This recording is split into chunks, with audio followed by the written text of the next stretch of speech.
education to the public on social justice, living exemplary lives, reporting the culprits of social injustice to the relevant authorities, praying for evil people to change, by taking care of the environment and condemning reckless cutting of trees, by visiting and encouraging the victims of social injustice. They pay for legal fees for the victims of social injustice, providing to the poor and the needy with basic needs, giving guidance and counseling to the victims of social injustice, advocating for the fair payment of workers in Kenya. 5a. The dedication of the wall of Jerusalem, Nehemiah chapter 12, verse 27 to 47. The wall was completed in 52 days. Nehemiah summoned the Levites, priests, and political leaders to come to Jerusalem to give thanks to God. The singers gathered around Jerusalem and they sang using the musical instruments. They assembled in Jerusalem. The priests and the Levites purified themselves. They also purified the gates and the walls of Jerusalem. Nehemiah brought the prince of Judah. Nehemiah appointed two great groups which went in two processions. Nehemiah led one group in a procession, while Ezra led the other in the opposite direction. The two groups later converged in the temple where the ceremony continued. There was great rejoicing and singing. Elaborate sacrificial rituals were made to God. Nehemiah appointed the people who would be in charge of the temple contribution. The priests and the Levites were taken care of as required by the law. The Jerusalem wall was dedicated to God, and Jerusalem city became the divine protection again. The pride of Judah was restored. 5b. Reasons why Nehemiah carried religious reforms in Judah. Why were reforms necessary in Judah? To protect the new people of God who had renewed their covenant with God, to restore monotheism, to restore covenant way of life, to preserve the identity of the Jews which was threatened by intermarriages, to ensure survival of God's people, to cleanse the Jews from intermarriages, to ensure that the Sabbath was pure, to restore the tithing system that had been forgotten for upkeep of the temple, to reinstate the services of the Levites, priests and singers in the temple, to purify the temple defiled by foreigners, to build pure post-exile community. 5c. Ways in which the government contributes towards the church evangelization process. The government upholds the Kenya Constitution that guarantees the freedom of worship.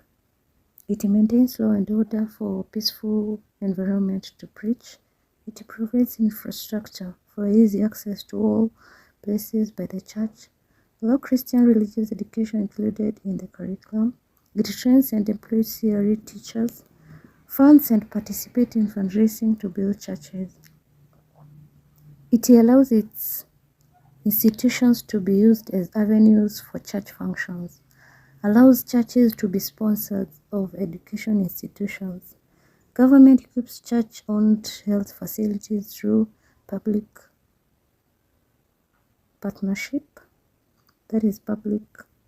partnership.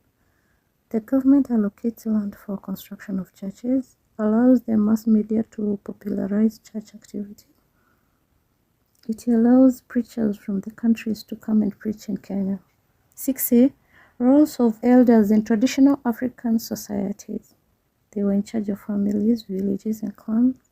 They were custodians of the community property. They protected the family and the ancestors' shrines. They were consulted in times of difficulties and calamities for leadership. They were custodians of the traditional values, customs, and the history of the people.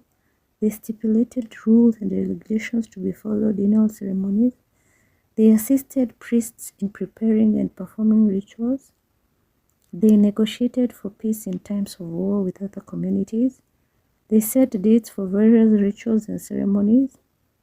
They played a leading role in important functions, for example, rites of passage. They consoled and guided the youth. They were spokesperson of their communities. 6b. requirements that one needed to fulfill to be an elder. He must have undergone through initiation, must have married, must have children, must be of good conduct, is elderly or is of specified age, is able to provide for his family, is wealthy, is wise or has wisdom, is able to keep secrets, is of sound mind or healthy. He must be a bona fide member of the community. He must undergo rituals of being an elder. See factors that undermine the role of elders in Kenya today. Most judicial duties have been taken over by courts. Modern religions have established their own leadership styles.